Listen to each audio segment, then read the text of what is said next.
wasiirka wasaaradda ganacsiga iyo warshadaha dalka Masar Maisel Rifaaci ayaa waxa ay sheegtay inuu jiro kulan ay markaas soo agaasimeen iyaga iyo waliba dhinacyo ka socday wadanka Soomaaliya kaasoo looga baarandegayo hanaanka loo marayo iskaashi dhinacyo kala duwan taabanaya oo dhexmara labada wadan iyadoo ka hadlaysay khudbad ay ka jeedisay shirka golaha arrimaha Afrika oo ay ka soo qayb galeen tiro wasiir ah ayay tilmaantay in la oonkay guddi heer wasiir ah oo booqan doona gobollo kala duwan oo ka tirsan dalka Soomaaliya waxaa sidoo kale ay sheegtay in booqashada guddigu ay tahay midii ugu horeysay oo ay ku tagi doonaan Soomaaliya 25 sano kadib markii uu go'ay xiriirkii wada shaqeyneed ee labada wadan Masar iyo Soomaaliya. Maisel Rifaaci waxa kale oo ay tilmaantay in dhinaca ka socda Soomaaliya ay dowladda Masar ka codsadeen in dib loo furo qadka duulimaadka diyaaradaha ee Masar iyo Soomaaliya.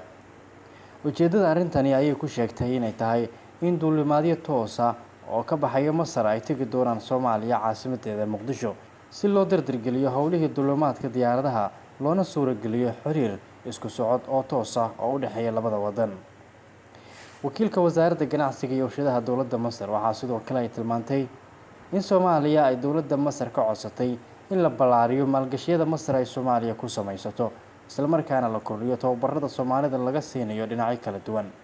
Mrs. Maisel Rifaaci waxaa kale oo ay ugu dambeyn sheegtay in magaalada Qaahira uu soo gaari doono dhawaan mas'uul ka socda wasaaradda ganacsiga iyo warshadaha dalka Soomaaliya si uu u saxiixo heshiis iskaashi oo dhexmara dowladaha Soomaaliya iyo Masar iyadoo xaqiijisay in xaalka dalka Soomaaliya uu u baahan yahay inay sii joogaan koox ka socota Masar waqtigan.